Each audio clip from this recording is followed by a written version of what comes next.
Good morning, students. Myself Manish Kumar from Mahatma Gandhi Shikshan Sansthan Darbhanga. Dear student, today we will study social science, class 5, chapter 4, and chapter name is Temperature Zones of the World.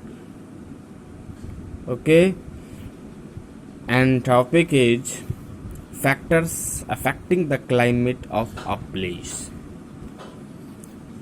It means कौन कौन से ऐसे कारक हैं जो हमारी जलवायु को, किसी भी स्थान की जलवायु को प्रभावित करते हैं. So let's us start. First of all we should know कि what is climate. Here is written climate is the average weather condition a place over a long period of time over a large area. In simple word में आप ये समझ सकते हैं कि जलवायु, हम पिछली क्लास में हमने पढ़ा होगा कि वेदर के बारे में कि मौसम डे टू डे चेंज होता है या आवर टू आवर चेंज हो सकता है, लेकिन क्लाइमेट जो है एक निश्चित अवधि के लिए कह सकते हैं उनका एवरेज ए लॉन्ग पीरियड तक समय चलता है. जैसे समर का मंथ है, जिसे हम मानते हैं कि मार्च से लेकर के सब अगस्त तक, यानी इसको समर सीजन के रूप में जानते हैं. एक लंबे पीरियड तक या इसमें कोई बदलाव नहीं आता है. सो हम कह सकते हैं कि एवरेज वेदर कंडीशन, यानी एक एवरेज निकाला गया पूरे साल का, 4th मंथ का या 6th मंथ का या 3 मंथ का. तो एक एवरेज वेदर कंडीशन जो है वो बताता है किसी एक स्थान का एक लंबे समय तक कैसा मौसम रहा, कैसा जलवायु वहाँ का रहा. Okay, while the weather change from day to day, climate remains the same year after year. Already I have told you, weather हो सकता है कि दिन प्रतिदिन बदल जाए, लेकिन क्लाइमेट हमेशा कई वर्षों तक एक ही समान हो जाता है. Climate also affect our way of life.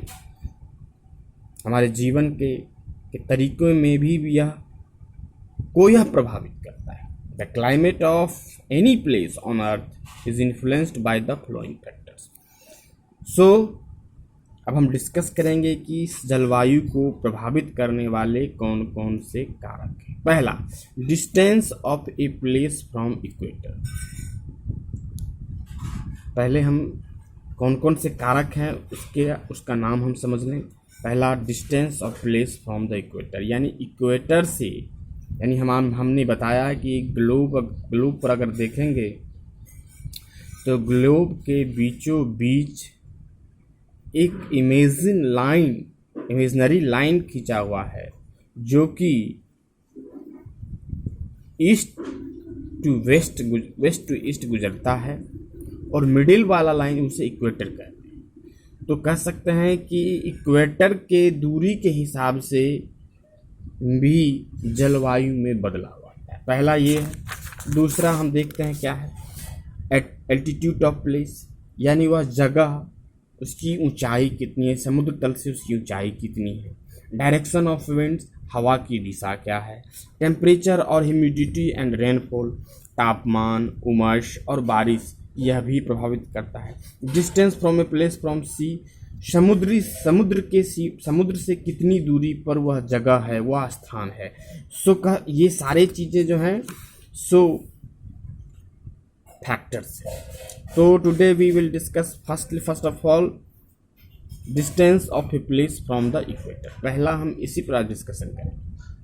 The rays of the sun fall almost directly on the equator and become more slanted as we move away from the equator towards the pole. Simple word में अगर आप globe देखते हैं, suppose that यहाँ globe है, ये globe का तस्वीर बना हुआ है, ये मिडिल लाइन इक्वेटर है, यानी कह सकते हैं कि इक्वेटर के पास सूर्य की रोशनी डायरेक्ट पड़ती है, और ज्यों इससे दूर जाते हैं या नीचे की ओर जाते हैं तो स्लैंटी सूर्य की रोशनी जो होती है वह स्लैंट यानी तिरछा हो जाता है, जिसके कारण टेम्परेचर, गर्मी इधर कम पड़ती है और इधर कम पड़ती है. और इक्वेटर के नज़दीक ज़्यादा ही गर्मी होती है। In the other words the amount of sunlight receive different latitude, और अलग अलग लेटीट्यूड में अलग अलग सूरज की रोशनी जो है सो पहुंचती है। The place on the equator near receive the maximum sunlight, equator के नज़दीक में ज़्यादा सूरज की रोशनी, so these places are hot, इसीलिए वह गर्म होता है।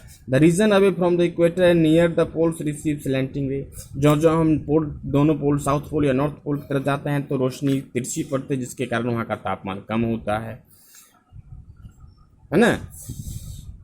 In these regions, the heat spread over a large area, making this place which away from the equator less hot. Already I have told you, क्योंकि ये ज़्यादा दूरी पर है, इसलिए यहाँ सूरज की रोशनी कम है। Thank you.